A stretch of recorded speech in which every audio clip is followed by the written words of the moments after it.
राजस्थान में आगामी 29 अप्रैल को होने जा रहे लोकसभा चुनावों के पहले चरण के लिए प्रचार अपने परवान पर है। कांग्रेस अध्यक्ष राहुल गांधी कोटा लोकसभा से कांग्रेस उम्मीदवार रामनारायण मीना के समर्थन में सभा को संबोधित करने कोटा पहुंचे। कोटा में नयापुरा स्टेडियम में सभा का आयोजन किया गया था।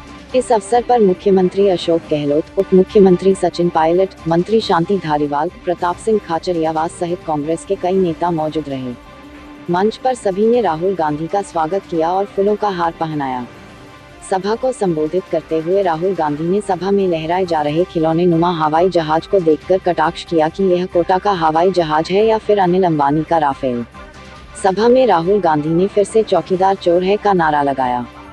राहुल गांधी ने अपने संबोधन में कोटा में एयरपोर्ट खोलने का आश्वासन दिया। उन्होंने अशोक गहलोत को माइक पर बुलाकर राज्य सरकार द्वारा जमीन देने के लिए हामी भरवाई। राहुल गांधी ने न्याय योजना के तहत गरीब परिवारों को सालाना 72,000 रुपये देने का वादा दोहराया। उन्होंने कहा कि यह पैसा विजय माल्या, नीरव मोदी और अनिल अंबानी की जेब से वसूल करके दिया जाएगा। राहुल गांधी ने शिक्षा के क्षेत्र में नाम कमाने के लिए कोटा की भी प्रशंसा की। किसानों के विषय में बोलते हुए उन्होंने कहा कि केंद्रीय बजट की तर्ज पर किसानों के लिए अलग से बजट बनाया जाएगा। वहीं महिलाओं को 33% आरक्षण देने की भी बात कही। अविनाश पांडे जी, अशोक गहलोत जी, सचिन पायलट जी, शांति धारीवाल जी, भैया ये जो हवाई जहाज पकड़ा हुआ है आपने, ये राफेल वाला हवाई जहाज है या कोटा एयरपोर्ट वाला हवाई जहाज है? ये मैं समझना चाहता हूँ, ये राफेल वाला है या कोटा एयरपोर्ट वाला है या दोनों है? तो देखिए, जरूरी काम पहले करते हैं। मैंने नरेंद्र मोदी जी को चिट्ठी लिखी, आपसे मैंने कहा था, और मैंने नरेंद्र मोदी जी को चिट्ठी लिखी कि नरेंद्र मोदी जी, कोटा शिक्षा का सेंटर है, हमें इसको सिर्फ हिंदुस्तान की शिक्षा का सेंटर नहीं, पूरी दुनिया की शिक्षा का सेंटर बनाना है और इसलिए कोटा को एक एयरपोर्ट की जरूरत है। मैंने स्वयं चिट्ठी लिखी। अभी मैंने गहलोत जी से बात की और मैं जो बोलता हूँ मैं झूठे वायदे नहीं करता हूँ। 15 लाख 2 करोड़ युवाओं को रोजगार, ऐसी बात मैं नहीं करता हूँ। यहाँ चुनाव में मैंने कहा था राजस्थान के किसानों का कर्जा माफ होगा, 10 दिन में होगा, 2 दिन में हमने कर्जा माफ करके दिखा दिया। तो मैं आपके सामने गहलोत जी से सवाल पूछना चाहता हूँ। गहलोत जी आइए माइक पे।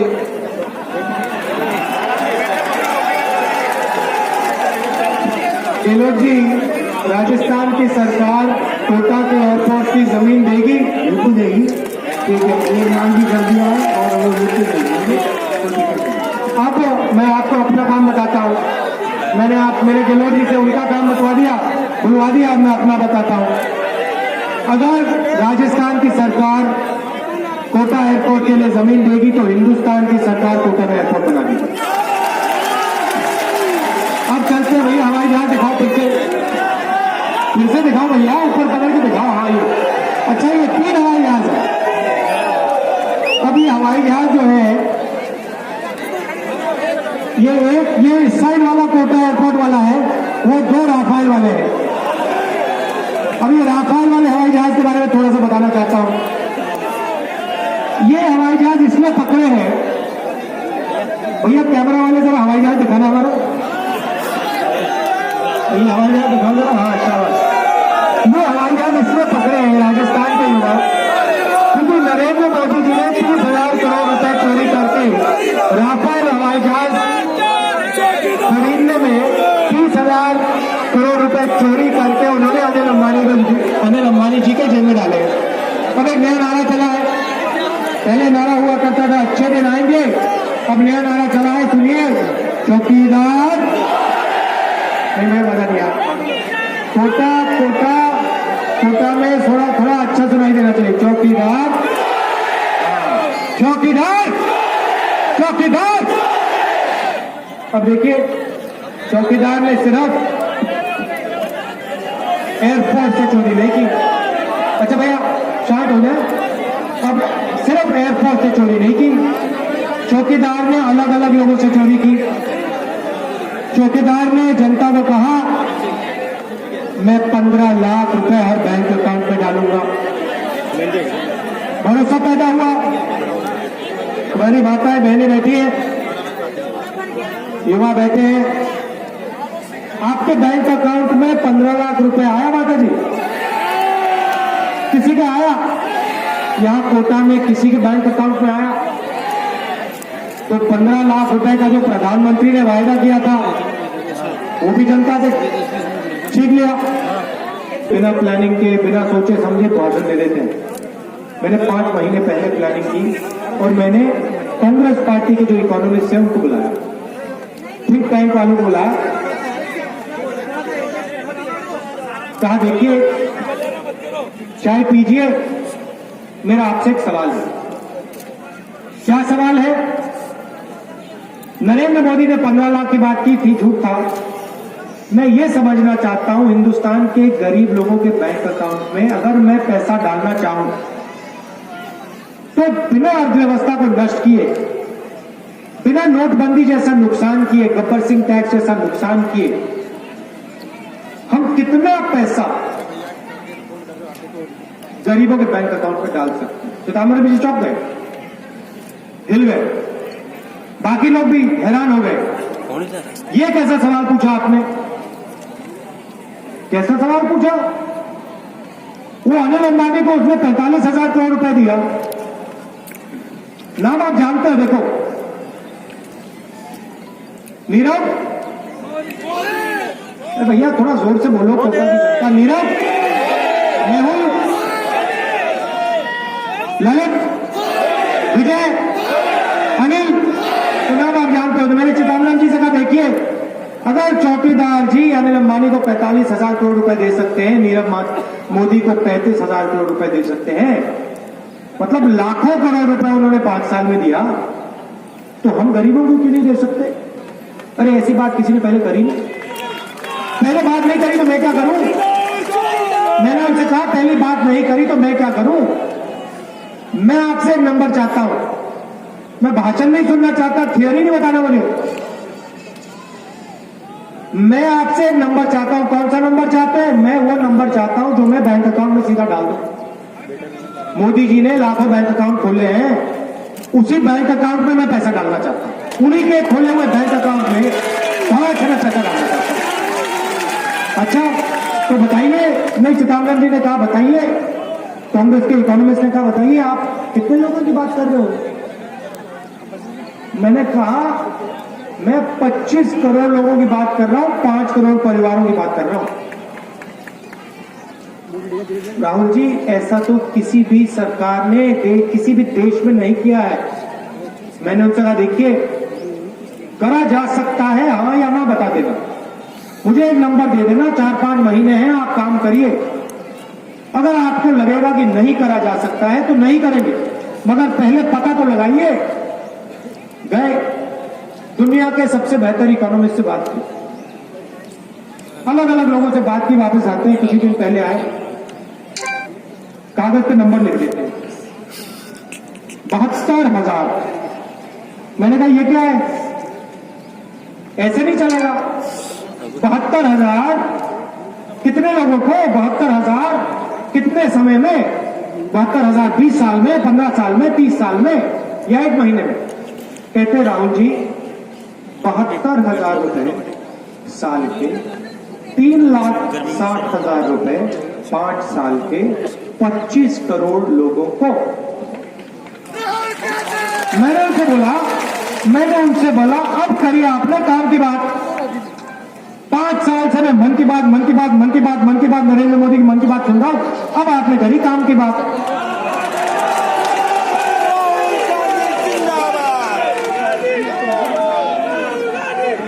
अब सोचिए हमारी जो बहनें आई हैं, माताएं आई हैं, 25 करोड़ लोगों को हिंदुस्तान की सरकार 72,000 रुपए साल का, 3,60,000 रुपए 5 साल के दे सकती है। 2 सवाल उठते हैं। पहला सवाल मैंने एकदम चिदम्बरम जी से पूछा, भैया इतना पैसा हमने गरीबों को दे दिया, हिंदुस्तान की अर्थव्यवस्था नष्ट तो नहीं होगी? हम नुकसान नहीं पहुंचाना चाहते। कहते राहुल जी हमने पूरी एनालिसिस कर ली, पूरा पता लगा लिया हमने।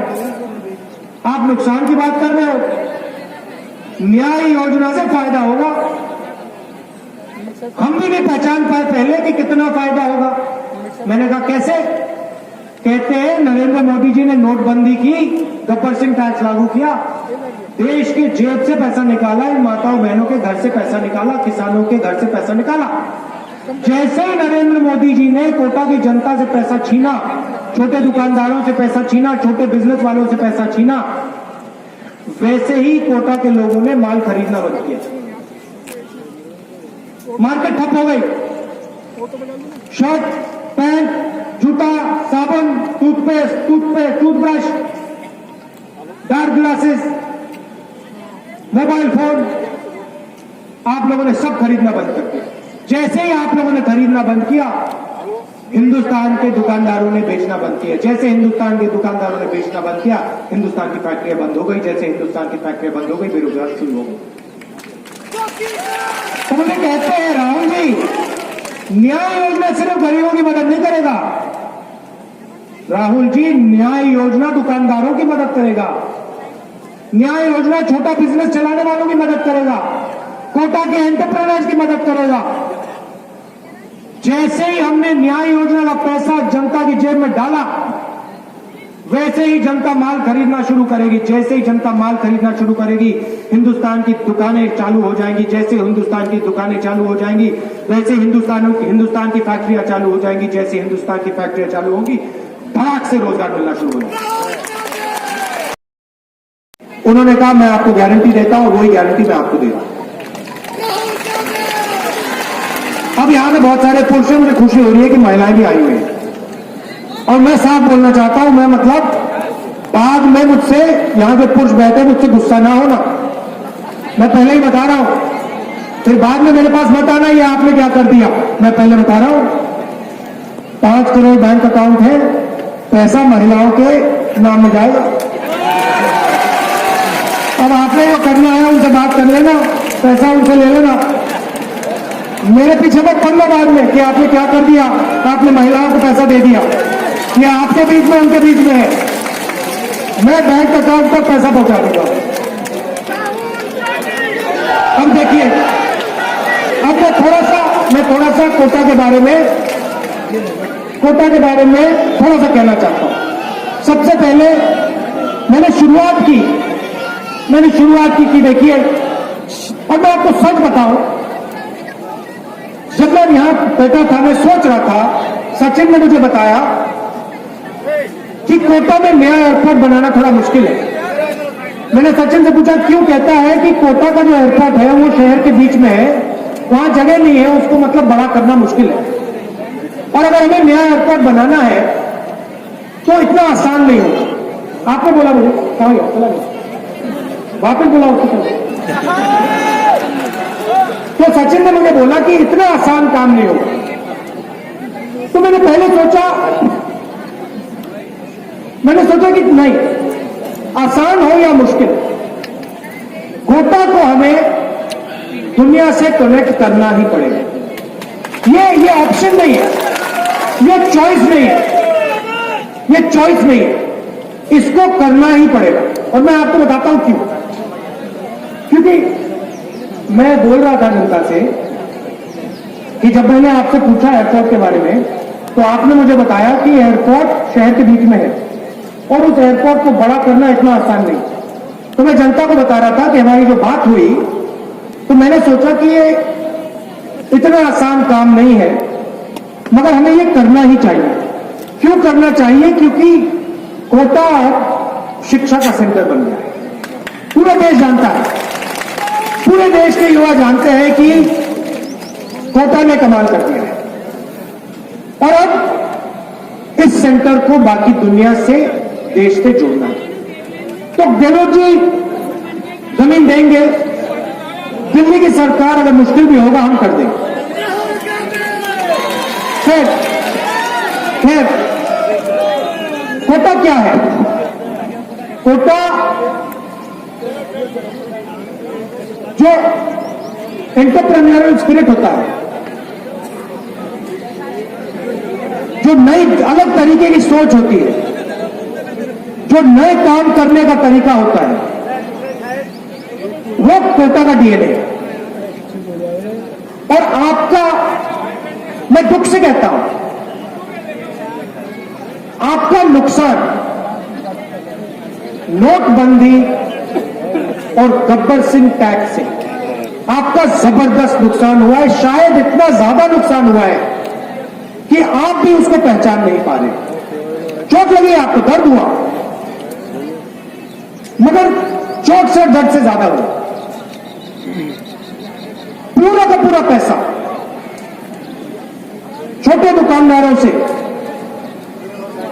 स्मॉल मीडियम साइज बिजनेस वालों से छीनकर नोटबंदी और गब्बर सिंह टैक्स ने अनिल अंबानी जैसे लोगों को बैंक अकाउंट में बोलने वाला मैं आपसे रिश्ता बनाने आया हूं। मैं आपको सच्चाई बोलूंगा और सच्चाई में मैंने पता लगाई।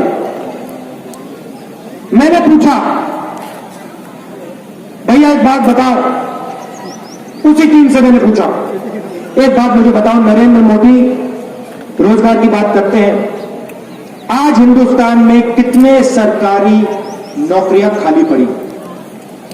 हर प्रदेश में जाओ, नेशनल गवर्नमेंट की कितनी नौकरियां खाली पड़ी हैं मुझे बताओ।